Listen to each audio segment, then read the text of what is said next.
Well, good evening and welcome to Tucker Carlson Tonight. Donald Trump Jr. will be here in just a minute. But first, Devin Nunes's 4-page memo looks like it won't be the last declassified document to shake up Congress. The House Intel Committee just voted unanimously to release a Democratic counter memo, one that seeks to rebut the assertions in the 4 pages that Nunes released on Friday. If you're keeping up with this, we should be able to see the new memo soon. And no matter what it says, that's probably a good thing for everybody. For the first time in generations, Americans have reason to believe that our intelligence and law enforcement agencies gravely misused the powers we have given them, violating the civil liberties of Americans and taking sides in political contests. Well, you can't trust a government that would do something like that, and many Americans don't. That is a disaster in a democracy where the trust of the population is key. And transparency is the only antidote to that. So release all the documents, all relevant documents, and let the rest of us decide what they mean. Maybe that'll make us trust our government again. Nothing else will. Well, Democrats disagree with that. Just last week, party leaders and their lackeys in the media were yelling at the rest of us about how releasing the Nunes memo would constitute a deadly threat to America. They said that for days. And then the memo came out. Whatever you think of the memo's conclusions, you got to be honest and concede there was not a single thing in there that you should not have been allowed to see. There were no classified weapons programs discussed, no names of secret agents revealed. Democrats, it turns out, didn't want it released because it might embarrass them. So on Friday, we spoke to California Congressman Eric Swalwell. He's a member of the House Intelligence Committee, right in the center of this. And we asked him the obvious question. None of this should have been secret in the memo. Why did you fight to keep it hidden? Well, Swalwell didn't answer that question. Instead, he accused us of betraying our country. Here's part of the exchange we had.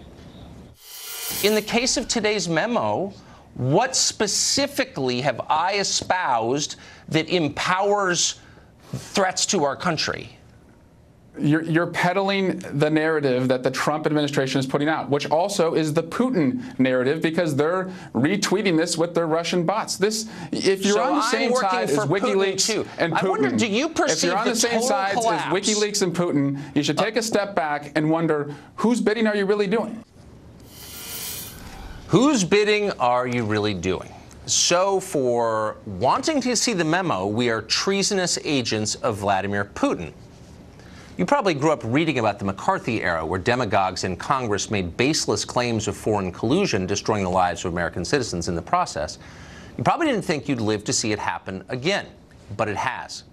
About a year ago, we spoke to another Democratic member of the House Intelligence Committee, Adam Schiff of California, and we asked him another obvious and straightforward question. What evidence do you have that the Russian government hacked John Podesta's email account? Often alleged, never proved. So we pushed. Schiff got squirrely. We pushed him again. Here's what happened.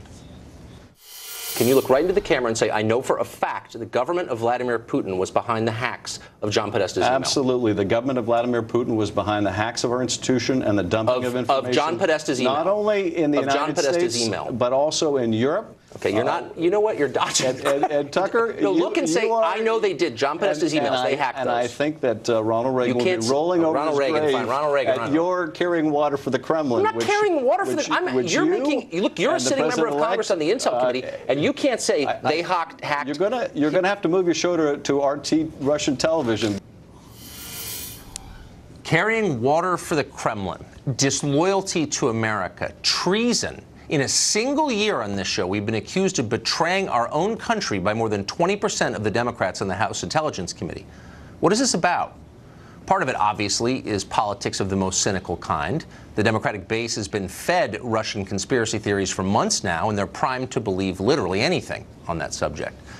Within hours of appearing on this show last week, Eric Swalwell was out raising money on our, quote, attack on the rule of law. Our questions were an attack on the rule of law, by the way.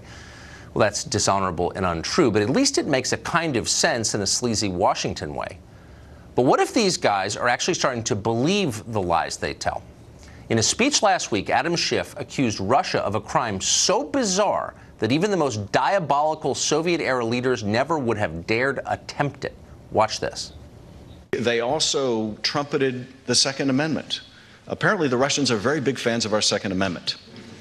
They don't particularly want a Second Amendment of their own, but they're really glad that we have one.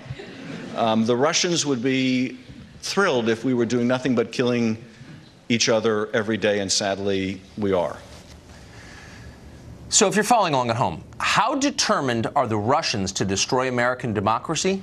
Well, so determined, says Congressman Schiff, that they will even attempt to promote our own Bill of Rights.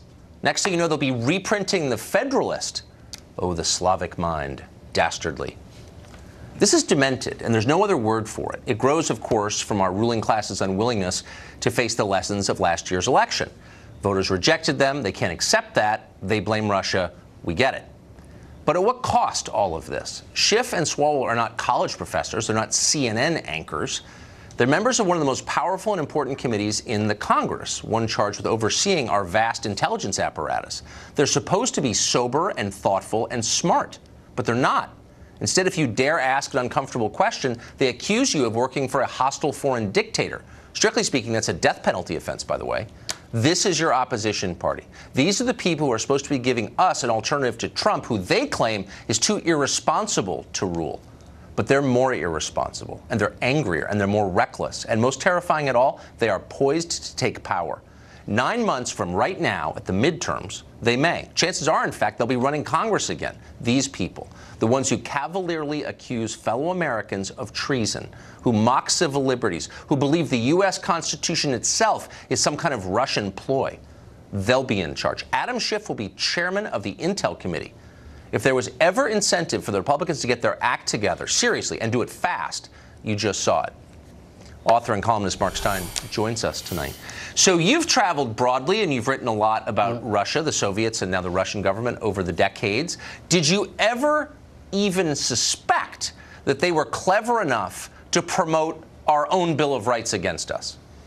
No, well, they do play the long game, the Russians. So for them to talk up the Second Amendment, if I follow Adam Schiff's argument, they're talking up the Second Amendment so that we'll all shoot each other, which will save the Russians the trouble of having to conquer us. This is brilliant. You know, Congressman Swalwell, this is how stupid it is. He accused you of McCarthyite tactics when he is the one saying that you work for the Kremlin. This is so nuts. He says also that you're attacking the rule of law. The reason some of us are upset about this is because what is going on is an assault on the rule of law. Yes. An American citizen who has not been convicted of any crime and actually has never even been charged with one has nevertheless been under United States surveillance on and off for half a decade. This guy's life and reputation has been ruined.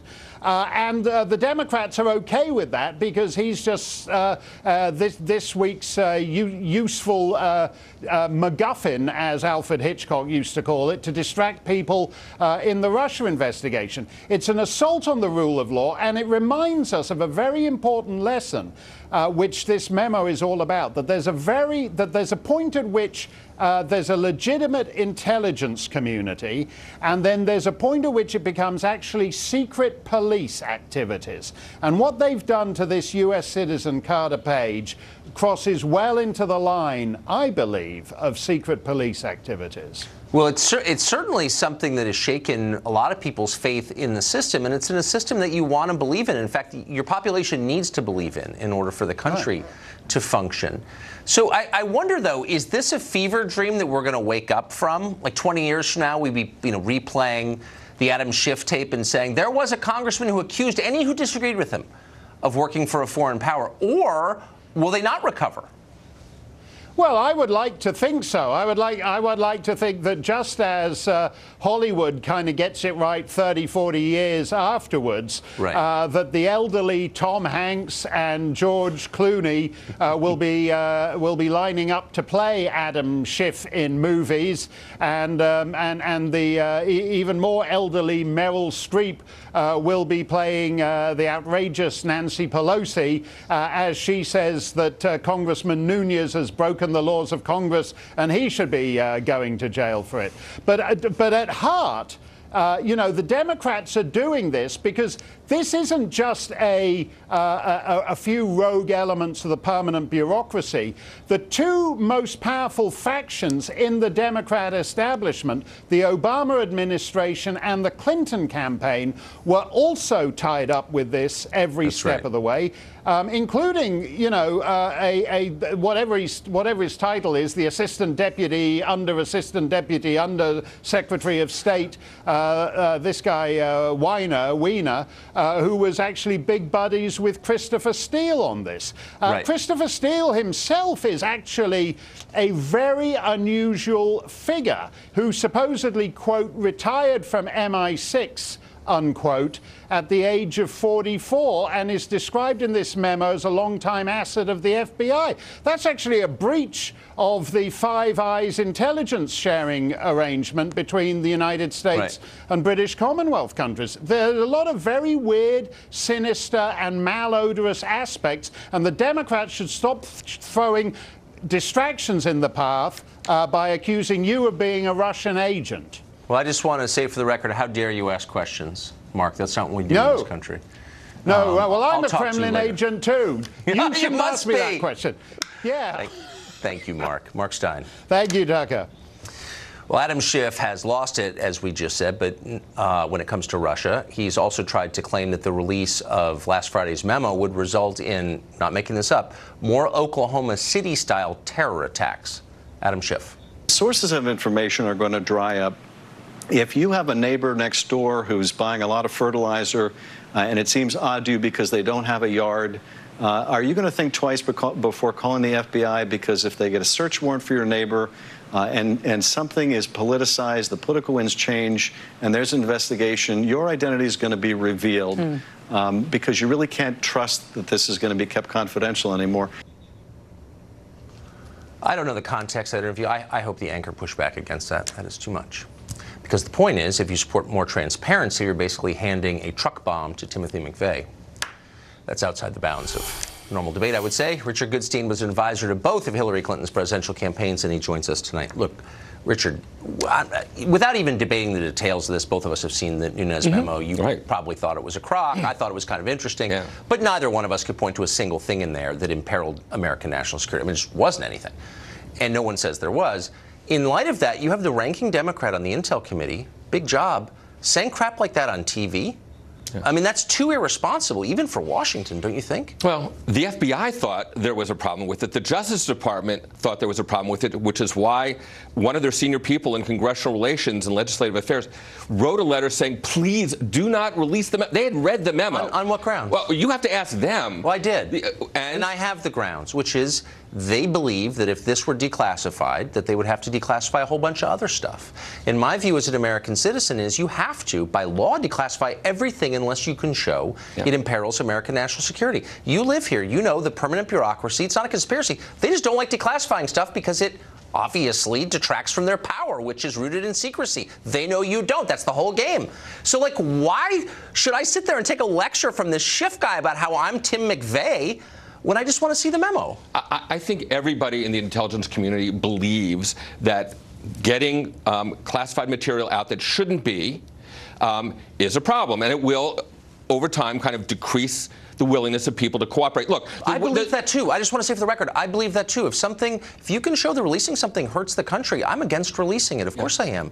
But what about this memo hurt our country? The solution is to have the Trump campaign not have hired a Russian agent. I'm sorry. Look, back when the Rosenbergs were giving atomic secrets, when the Rosenbergs were giving atomic secrets to the Russians, we would have preferred that we have known in advance what they were doing. Carter Page was giving speeches in Russia in 2016. There's so many different things here. So, one, you're conceding the Rosenbergs were guilty because the left have defended them for 70 years. I'm just wondering. I don't want to litigate that here. Okay. Just to be totally clear, because the Russians were the favorite state of the American left for 70 years. Okay, so I just want to be clear, and they defended the Rosenbergs up until I guess right now. Second, which Russian agent did they hire? They never hired Carter Page, who was a volunteer. Second, you're really calling him a Russian agent? They just paid him 5 or 6 figures amounts of money to be over there and give speeches and so forth, including one bashing the United States in 2016 at the time that Donald Trump was saying, yes, he was one of my 5 advisors along with Papadopoulos. The Trump people? No, the Kremlin. Okay, the Russian government. So he's a Russian agent. And so you're saying that anybody who does a business transaction, I don't think that's what it was considered. Well, giving a speech for money is a business transaction. Well, and starting in 2013, it was more than just giving speeches for money. He was very much, frankly, going back to his college thesis, he was very pro-Russia. Fine, you're making fun of the left I don't know, for being pro-Russia. It's not fine. So if you like Russia, that makes you anti-American. I mean, no, I'm kind of what makes you anti-America is giving a speech in the Kremlin bashing the United States. It's not a business transaction. It's not something other than something that's actually considered rather unpatriotic against the backdrop of a presidential candidate saying, yes, he's one of my 5 people with George Papadopoulos giving me foreign policy advice. Let me just say that the Trump campaign, I mean, that's a ludicrous claim. They didn't really have a campaign. He said it. I get it. He said it. I don't personally take it seriously. Second, if he's attacking the United States on foreign soil, I'm totally against that. Yeah. But that doesn't mean, and I would never defend it. I think it's wrong. But it doesn't mean he's a spy. And if he is, let's arrest him and get this over with. And if he's not, let's stop this. That's why they were doing surveillance on him, not just once, twice, or 3 or 4 times.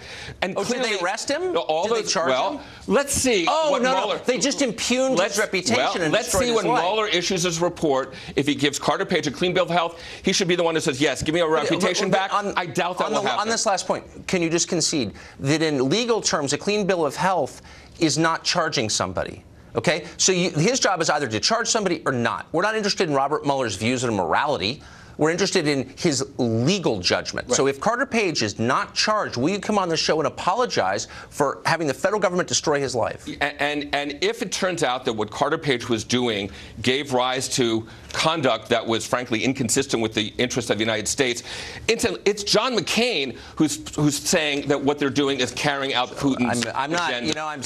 It's ludicrous what McCain is saying. I don't want to attack McCain on this show, but let's be honest, we both know that's pathetic. Well, thank you. I don't. Okay, well, I do. Thank you, Richard. Good to see you.